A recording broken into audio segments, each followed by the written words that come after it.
solte e vírgulas, tá? Tá bom. Vamos em 3, 2, 1, quando quiser. Educação Conectada, um programa direcionado para professores e gestores que desejam utilizar tecnologia junto com a inteligência artificial da melhor maneira dentro das escolas. Prazer, eu sou Juliana Santos, especialista em uso consciente em telas digitais, palestrante e diversas outras formações na área da educação. E hoje vamos começar o programa Educação Conectada com uma grande convidada aqui, direcionada ao tema de hoje, que é autismos e telas digitais. Como é isso? Deixa eu desde já apresentar a nossa convidada de hoje, que é Ágata Manhanhães, é psicopedagoga, especialista em intervenção precoce, em neurociências e em desenvolvimento infantil. Além disso, é terapeuta comportamental para crianças com autismo em sua clínica A Motivar e Desenvolvimento, uma clínica especializada em intervenções baseadas em ABA, em outras abordagens como ESDM, modelo Denver. Seu foco é a intervenção precoce, já que começou estimulando o seu próprio filho, o Hugo, após o diagnóstico de autismo. Transformou sua vivência pessoal em missão: ajudar famílias a estimularem seus filhos com amor, ciência e constância. A Ágata também oferece diversos treinamentos e, através da Escola de Mães Atípicas, já impactou diretamente mais de 500 mães, diretamente ajudando-as a se tornarem ativas no desenvolvimento dos seus filhos. Seja bem-vinda, Ágata. Muito um prazer obrigada, te Ju. receber aqui. Que ótimo, obrigada por esse convite. E um tema tão necessário, né?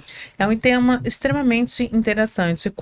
Desde quando eu também já trabalhei como psicopedagoga clínica, e as mães ficavam me perguntando: será que as telas digitais estão atrapalhando meus filhos? Porque é quando ele fica quieto, é quando eu consigo fazer algo mais sossegado, ou Sim. é até para um descanso dele também. Uhum. Sendo que Ju, ele gosta tanto da tela que eu fico na dúvida.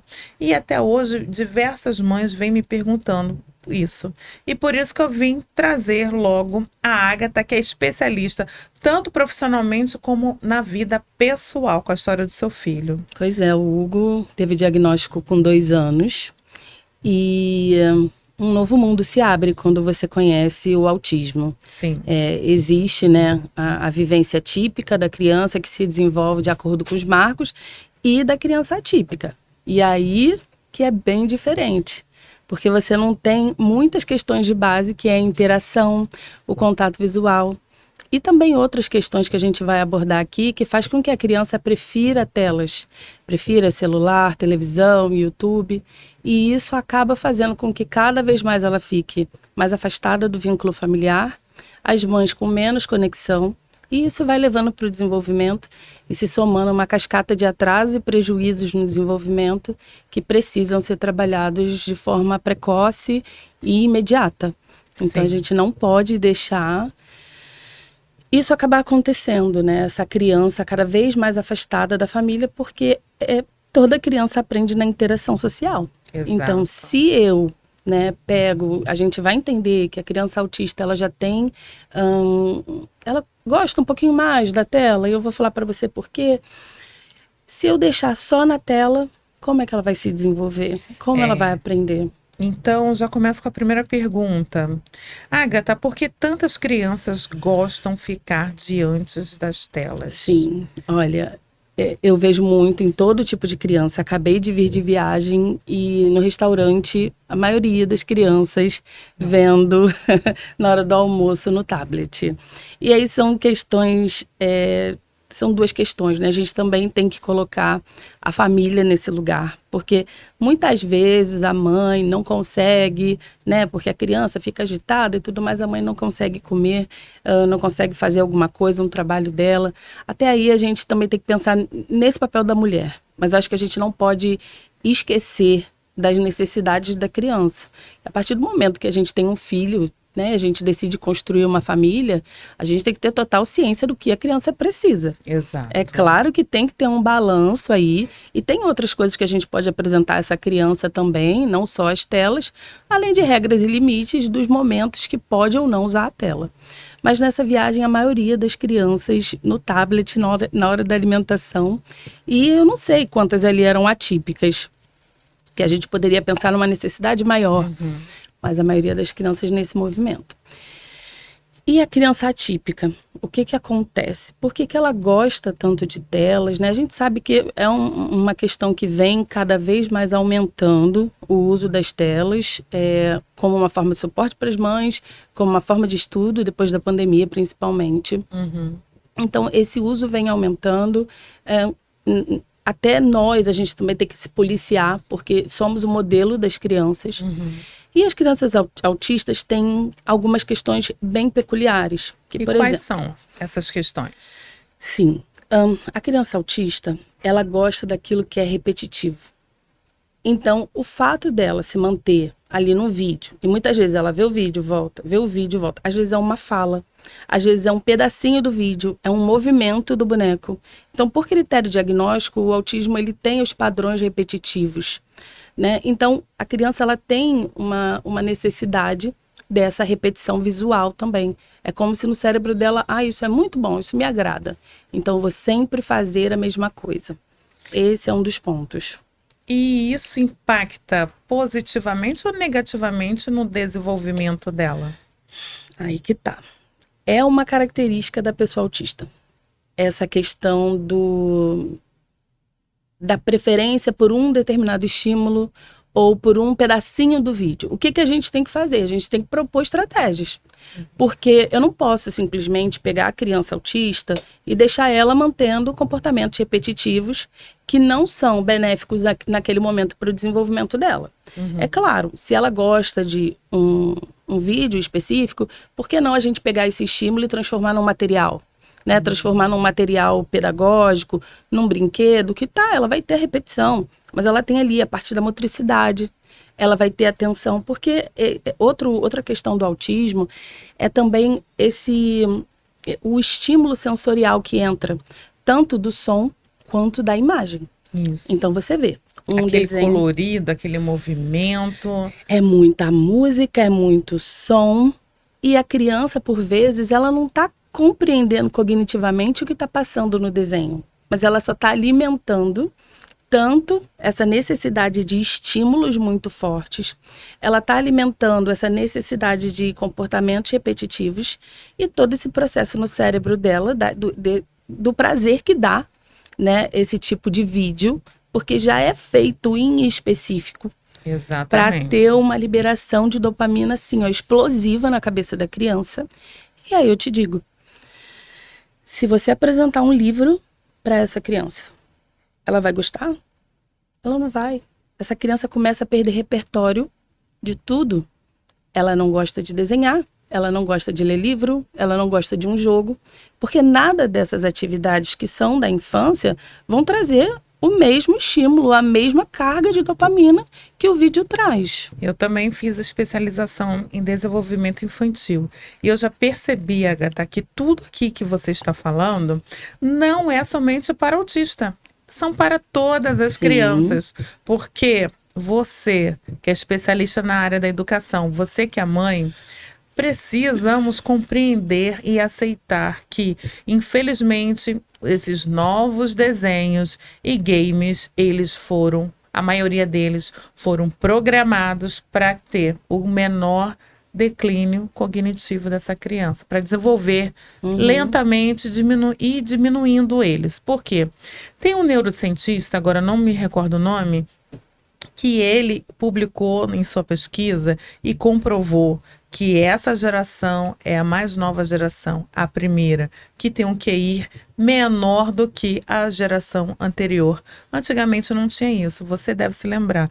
Os programas infantis, o acesso que você tinha a videogames eram com tempo de qualidade, controlado, e não tinha tanto esses estímulos de movimentos e barulhos Sim. como tem hoje. E isso está prejudicando. E agora, eu queria te perguntar, Agatha, quais são, assim, cita pra gente aqui uns 3 maiores prejuízos dessas crianças que a mãe tá ali se esforçando, levando para terapia, você que atende clínica sabe como é que é. Tem também a mãe que se dedica tanto em casa, o pai investindo tempo, dinheiro Sim. nessa criança, procurando dar a melhor alimentação, a medicação correta, mas aí deixa essa criança muito tempo na tela, aí não vai dar, vai ter prejuízos. Vai E sim. quais são esses prejuízos? Pode citar uns 3 para Ó, gente? que eu vou te falar tanto para criança autista quanto para criança típica. Então você pensa, sua criança está lá no jogo, hiperestimulada. Aí você fala, Joãozinho, vamos sair do celular? Joãozinho, a primeira coisa que ele vai pensar é assim, aqui eu estou no controle, fora dos jogos eu não tenho controle. Preciso seguir regras. Nesse momento que você pedir, você pode ter certeza que vai ter uma explosão comportamental. Eu não quero, eu não vou fazer. Então vamos lá, você saiu do celular, do videogame, que a criança está lá sozinha. Ela mesma controlando a vida dela. Então teve aquela explosão comportamental. Aí você como uma mãe, você como um professor, como um educador, né, que esse comportamento ele vai sendo levado para outros ambientes. Sim. Você quer propor uma atividade. Aí você quer propor um jogo, uma atividade pedagógica, uma brincadeira. Você acha que esse cérebro cheio de dopamina vai querer escrever? Então, o prejuízo cognitivo tem sido cada vez maior para a criança típica e para a criança autista. Porque a criança autista, ela tem atrasos que vão sendo acumulados no decorrer do desenvolvimento dela. Isso.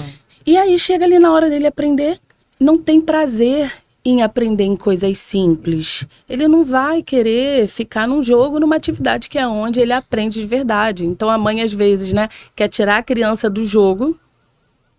Espera. Só vou dar para sentar para a gente poder fazer o próximo. Então a mãe às vezes... Então a mãe às vezes quer apresentar uma atividade ou fazer a tarefa de casa com a criança depois do jogo. Não vai dar certo, porque essa criança ela estava no controle, cheia de dopamina, e ela vai para uma atividade que requer um pouquinho de gasto energético, gasto do cérebro. Exatamente. E ela não vai conseguir, então, essa troca de atenção, manter a atenção numa atividade que a motivação é mais baixa, mas é uma atividade comum da vida, que a gente tem que valorizar, não acontece. E eu acho que é pior, né? A criança já chega desmotivada na Totalmente. escola para aprender. Então, Como?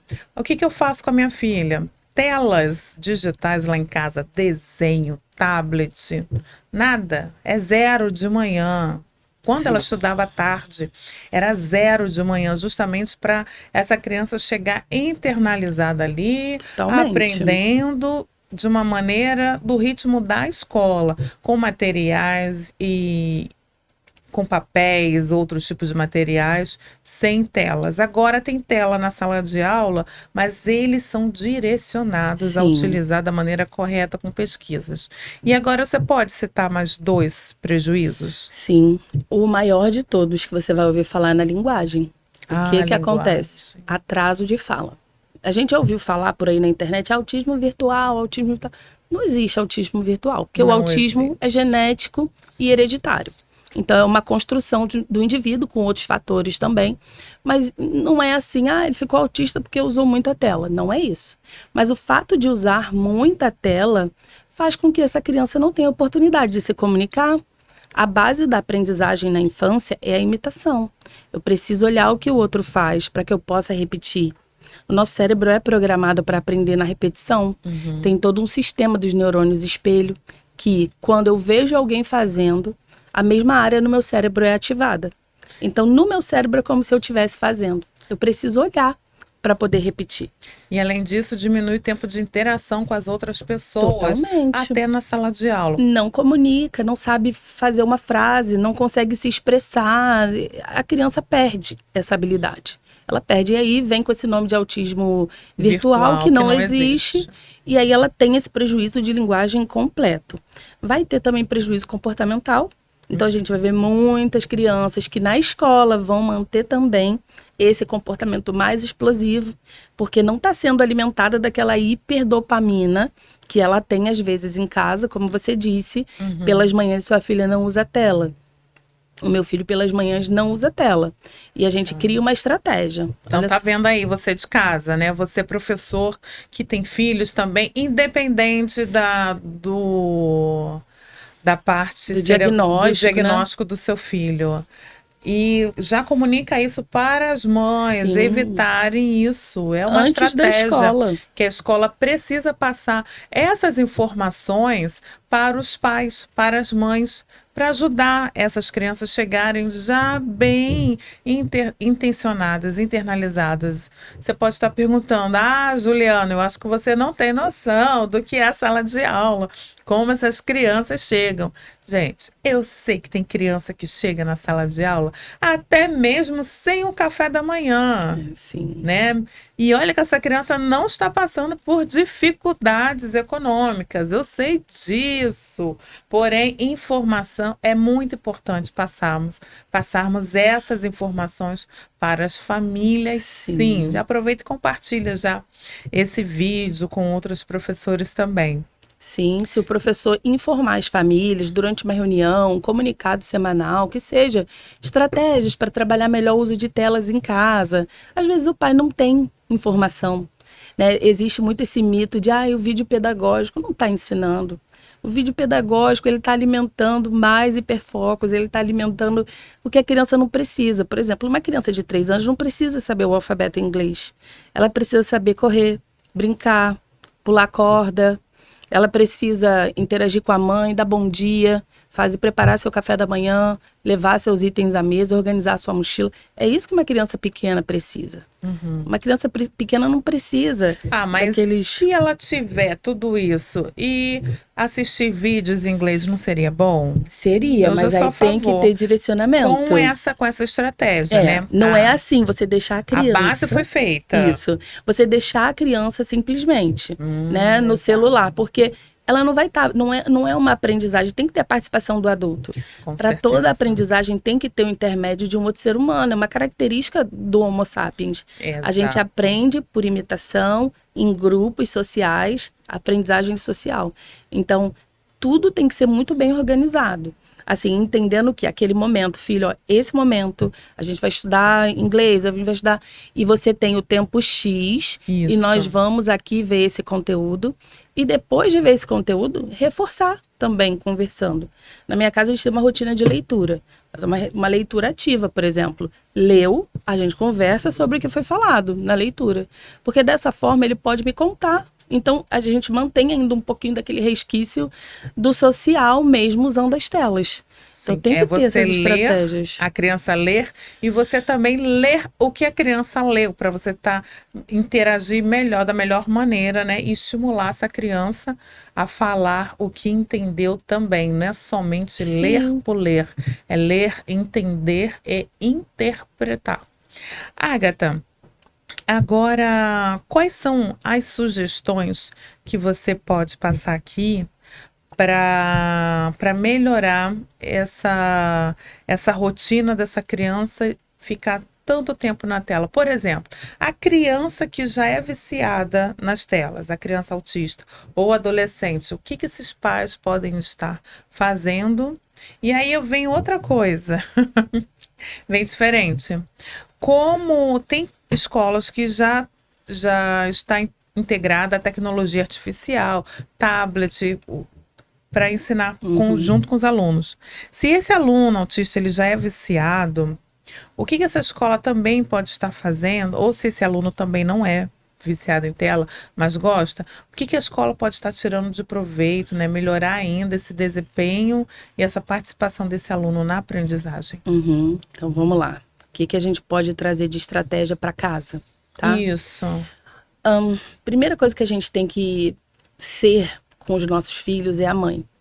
Então, impor limites, né? Essa é a grande primeira coisa que muitas vezes a gente vai deixando. E eu me coloco muito nesse lugar, porque em vários momentos eu também cometo esse erro de, não, tá tudo bem, ele tá bem, eu tô trabalhando. Não, tem que ter limite. Então, como você pode fazer isso? Um timer visual. Você pode também utilizar um aplicativo. Não deixa o celular ali no alcance da criança, desse timer. E tem vários modelos, tem um que é um ratinho que vai pulando. E é uma forma de você falar, olha só, quando o ratinho chegar aqui no final, acabou o tempo do celular, ok? E aí você pode usar isso com despertador, você pode usar aquele ampulheta, você pode usar timer, você pode usar também, você faz uma plaquinha para a criança, e aí você vai lá, 30 minutos que a criança tem, 1 hora, enfim. E aí você vai lá, vamos começar agora o uso das telas, o celular, a televisão, enfim. Faltam 30 minutos, então você sempre lembrando a criança que falta um tempo X. E aí você vai relembrando essa criança, falta 30, e depois chegando mais perto, falta 5, falta 2. E quando chegar ao final, 30 segundos, você já está perto da criança e você conta com ela esse finalzinho, terminamos o seu tempo. E aquilo, se ele estiver no meio do jogo, para que a gente não tenha uma explosão de comportamento também, tudo bem, tá acabando, só não deixar começar outro no 30 segundos, né? Mas a importância da supervisão ali, do Sim. adulto ao lado, já Sim. preparando o fim. Você vai marcando esse tempo, sabe? Então Isso é a você importância da previsibilidade, que é muito Totalmente. importante, que a criança precisa na rotina dela, Sim, né? Para sim. saber quais são os próximos passos, o que vem depois e depois. Isso aí, tem um quadro Princi- de rotina. E principalmente a criança atípica, ela prioriza muito essa rotina rígida, né? Sim. Muitas vezes é uma questão mais de previsibilidade, como você falou. De assim, você não pegar de surpresa com o que vai acontecer. Você pode, usei com meu filho, oriento as minhas alunas, eu tenho um treinamento também que se chama SOS Rotina Atípica, que eu ensino como a mãe, estimula dentro de todas as rotinas. E um dos recursos que a gente usa é o quadro de rotina. Então, é separado por manhã, tarde e noite. E na escola, para as crianças também que eu atendo, a gente tem um quadro de rotina da rotina escolar. E ali, quando a criança chega na escola, o que eu posso fazer? Hoje nós vamos fazer isso, vamos fazer atividades. Depois nós vamos no pátio. Depois é hora de tomar banho ou comer, enfim. Então, você começou o dia... Você mostra para a criança. Em casa, olha só, filho, de manhã, as atividades que tem para fazer, se é X, Y, Z, coloca lá, conversa, mostra a criança. A criança atípica não presta atenção. Leva ela no quadro de rotina, mostra para ela vai entender com a repetição. Excelente. Todo mundo aprende. E uma outra sugestão também que a gente pode utilizar, falei para vocês no quadro de rotina, do timer. Uma outra forma também de trabalhar o uso das telas é você preferir a televisão do que o celular, se fosse para escolher. Porque para a criança autista, ela vai ficar repetindo. Então, é uma certa maneira de você deixar um único estímulo.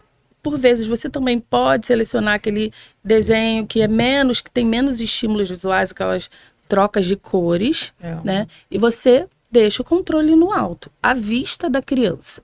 Para quê? Para que ela peça. Então, eu tenho aí uma comunicação funcional. Essa criança precisa solicitar, ela precisa apontar, ela precisa vocalizar, ela precisa te chamar para que você mude. E ali, com você muda o vídeo. Ou então, por exemplo, na minha casa, meu filho tem 8 anos, é uma criança autista verbal, é uma criança que tem rotina, mas as telas têm senha. Então, a minha televisão tem senha, os outros aparelhos digitais todos têm senha para o YouTube. Então, para ele usar, um adulto precisa liberar. Então, o que isso quer dizer?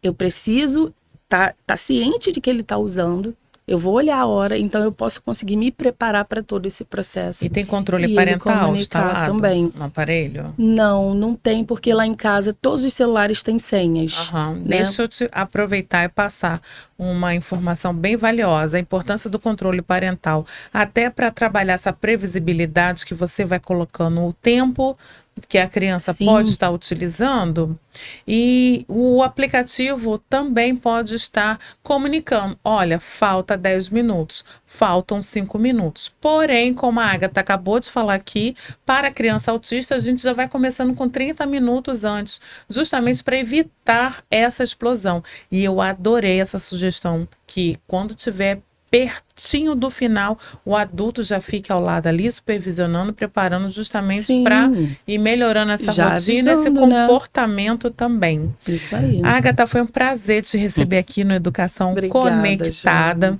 Informações muito valiosas, e eu quero que você deixe uma mensagem aqui para os professores que estão... Desculpa, faltou o seguinte. Agatha, fala pra gente qual é a sugestão que você pode estar passando para os professores que têm alunos autistas dentro da sala de aula. Uhum, sim. Eu também acompanho crianças com autismo na escola, né? Eu supervisiono mediador escolar. Então, eu também consigo ajudar tanto dentro da sala de aula quanto esses profissionais que acompanham as crianças. Acho que se eu pudesse dar um conselho assim, maior de todos é a previsibilidade. É sempre organizar com a criança autista aquilo que ela vai fazer no dia. Seja por um recurso visual, seja escrevendo, não importa. Mas mostrar para ela o que vai acontecer no dia dela, né? Mostrar para ela o passo a passo do dia para que ela possa entender e ficar mais tranquila. Porque essa transição de atividades, isso desregula muito criança autista. E esse vai ser um grande trabalho aí dentro da sala de aula, porque esse professor tendo que direcionar outras crianças, às vezes uma criança autista sem um mediador, sem um acompanhante, isso fica bem difícil. Então, quando essa criança tem o controle desse material, pode deixar, se possível, na parede, perto do assento da criança, e ali você vai mostrando para ela, olha só, agora a gente vai fazer isso aqui, tira aí o que a gente já fez, vamos guardar. Então, a participação ativa da criança autista, essa instrução tem ajudado muito as crianças que eu acompanho. Tá ótimo. E agora chegamos no final.